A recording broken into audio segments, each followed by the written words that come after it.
Hey guys, welcome to the Reparenting Daily podcast, your daily free guide for inner child healing. This podcast helps you establish a consistent reparenting routine and is divided into 3 sections. The first is a daily reading, the second is a discussion of that reading followed by suggested journal prompts, and the last section is a peaceful meditation for closing.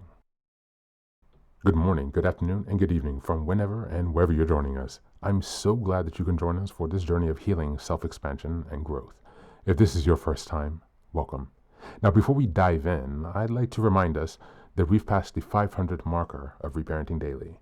As a celebration of that, I've opened the Patreon community for free membership so that you can join our Zoom calls for free. There's a lot going on in the world right now, and many people are struggling. And so my hope with this is to encourage others to take up the serious work of reparenting on themselves and to offer and provide a free community where people can do that. I'd also like to personally thank all of you who have been along for the journey so far. Just as a reminder, this is a free podcast, but I do sell the Reparenting Daily Journal where you can follow us along with all the monthly and weekly themes, and where you can also join us in our free Zoom calls to reflect on the weekly themes as we make our way through the year. This is something that I've opened up for free, but you can purchase the journal if you'd like to support the podcast. You can also just copy the themes within your own journal and follow us along there. If you'd like to support us in other ways, you can also join the Patreon with a paid subscription or also donate on Buy Me a Coffee.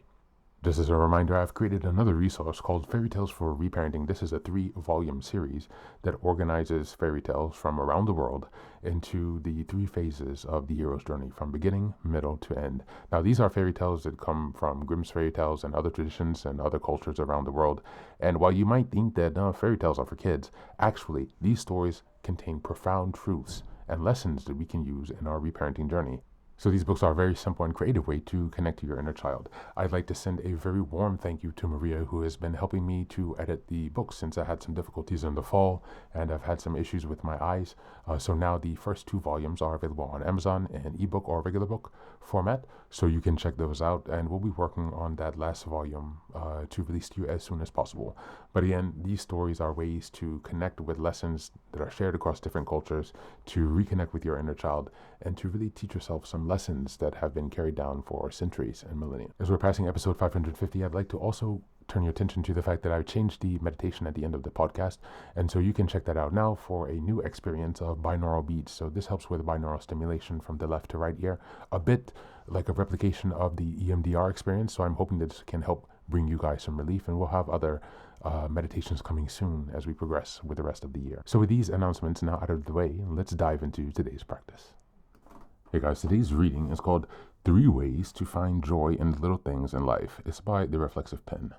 Just as a reminder, we're in November, and the theme for this month is gratitude and abundance.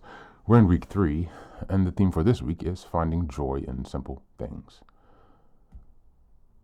3 ways to find joy in the little things in life. Just as a reminder, you can find the link in the show notes, or you can read the entire article. As sure as the sun sets and rises again the next day, we will have times when things are not going our way. Ordinary life is a constant fluctuation of highs and lows. The question is always before us: how do we find joy in the little things in life? While many of us spend most of our time in a relatively mundane state, with even emotions, there are times when we have peaks of exhilaration followed by valleys where nothing is going right. Why is it that people seldom seek information on how to deal with the good times? But when it comes to handling the lows, we visit libraries, bookstores, and bars, or we go Google for ideas on how to get through them. I think we can agree that living in the age of a pandemic is one of the most low times that we've collectively realized. The challenges that the pandemic has brought us are enough for us to utter a collective cry of uncle. Enough already. Death, isolation, fear, uncertainty, and grief can strip away joy and even lead to depression. I have been thinking about this a lot lately, and I imagine I am not alone. The thing is, we cannot control what goes on outside of our door as much as we would like to. I can't stop a virus any more than I can stop the rain. It is when I think I ought to have the power over such things that I hit a wall in defeat. However, there is one area where I do have control, and that is the power to maintain a positive mindset. Not always easy, I agree. But in giving this on reflection, I have come up with 3 choices that help keep me in a positive attitude. Number 1, find joy in the little things I can surround myself with. Positive thinking people. Let me read that again. I think I messed up. To find joy in the little things, I can surround myself with positive thinking people. I have heard it said that we are the sum total of the 5 people we surround ourselves with most often. Because of the pandemic lockdown, limited the number of people we can see right now, I add pets to that list. My point is, if we are still living without support, a soft place to lean, fresh eyes to see what we can't, it can be tough to hold on to our joy. When we go through difficult times, it's easy to retreat into the solitude of our home and pull the covers over our heads with only our thoughts as our entertainment. I speak as someone who treasures the sacred space of solitude, but there's a big difference between living in solitude and isolating. Occasionally, isolation has purpose, during illness. But when we pull away from social support for an extended period, our joy can leak, leaving us empty and lonely. When we can no longer find joy in the journey, reaching out to others may save our lives. And with today's technology, this is eminently doable. FaceTime and Zoom calls couldn't have happened at a better time. Number 2, remember that everything is impermanent. Nothing in life is permanent. We have the changing seasons to remind us of that. The challenge of finding joy arises when we are in the midst of great difficulty. We forget this truth, this too shall pass. Keeping with these words foremost in our minds keeps us from focusing on the mess we are standing in at this moment. There was a point in my life where everything seemed to crash to a halt at one time. My health tanked, my finances disappeared, and my cat died simultaneously. I could not see a way forward, or sideways or even backwards. I spent long days in a recliner with newspapers piled up to my feet because I could not read them. It was a very dark time. I stared a lot, mostly at the opposite wall. I didn't find much joy.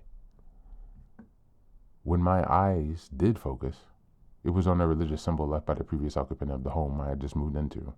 One day as I gazed at the far wall, the words I learned as a child began to crawl through my brain like an earthworm.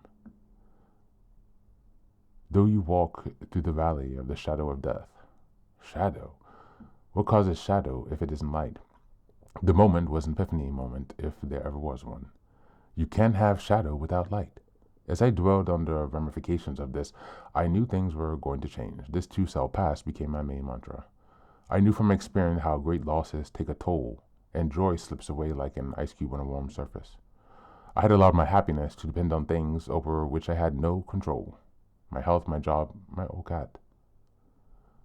The more I thought about the cause of the shadows, the more I began to smile from deep down inside. Joy doesn't come from outside circumstances, it comes from within. And this leads to the third point. Number 3, look on the inside to find joy. Life is so much less about what happens to us than it is about how we react to it. And how we react is a function of our mindset. We can't change the rain or the stock market, but I can do something about how I think about them. It takes courage and practice and more explanation than there's room for here, but a positive mindset is the secret to having joy. Depending on finding joy coming from the world around us is like a roller coaster at the fair. The thrill of highs when things are going well, followed by terrible lows as things come crashing down back to earth when things go wrong. These ups and downs become emotionally exhausting. Wild swings are hard work. Stable, consistent, sustainable happiness can only be created and found within. I think of joy more as the motor driving the roller coaster than I do the tracks. It is the power that lies in the core of our lives. And that is why my books on personal growth, inner peace, and positive mindset sells millions of copies. They are some help,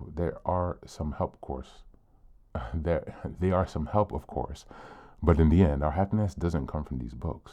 It comes from knowing that there is light that is eternal and is shining somewhere. When we have the patience to let our life turn on its axis, joy will arrive like dawn. Thank you, and that's your reading for today.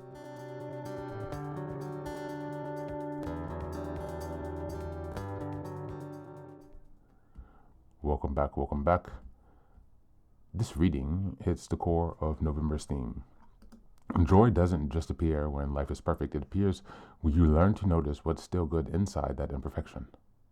The author pushes back against the illusion that joy comes from ideal circumstances. Instead, joy comes from mindset, perspective, and connection.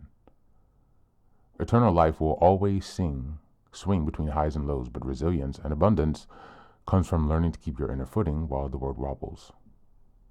Within this week's focus of finding joy in the simple things, the message is blunt. Joy leaks out when we isolate, when we forget things are temporary, and when our mindset becomes tied to circumstances. Surrounding yourself with uplifting people or pets, remembering that all seasons pass, and reconnecting with your inner light all shift the nervous system from scarcity to abundance. Even small interactions, a FaceTime call, sunlight hitting on the wall, remembering that shadows require light, become simple, repeatable moments of grounding and joy. From a reparenting lens, this reading goes straight for the wound. Childhood chaos trains you to expect the worst and hunt for threats, not comfort. Your nervous system never learns safety, stability, or inner joy. So now, finding joy inside yourself is an act of reclaiming what was stolen. When you say this too shall pass, when you seek one connection instead of isolating, or when you generate joy from within, you're giving your inner child the steady, patient parent they never had. You're showing them that life includes light, that they aren't alone, and that joy is something they can build, not something life grants or withholds. As we go to the journal prompts for today, number 1, where did I feel a small moment of light today? Something that softened me, even briefly. What made it possible? Number 2, in what ways do I still rely on external circumstances to give me joy? And how can I start shifting that power back inside myself? And number 3, what part of childhood taught me to isolate rather than to reach out? And how can I give my inner child one simple connection today? That's it, and as always, thanks for being here. Take care of yourself, and please do be well.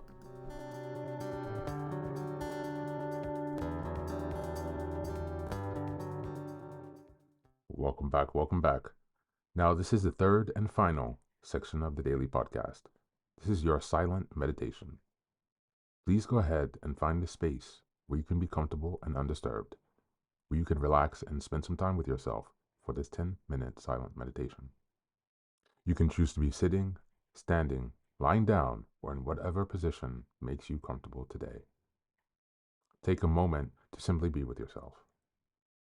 Focus on your breath and gently connect with each part of your body. If thoughts arise, don't let them overwhelm you. Just observe them without attachment. Imagine them as leaves drifting down atop a river, passing by without needing your engagement. Stay present, grounded, and open to this moment.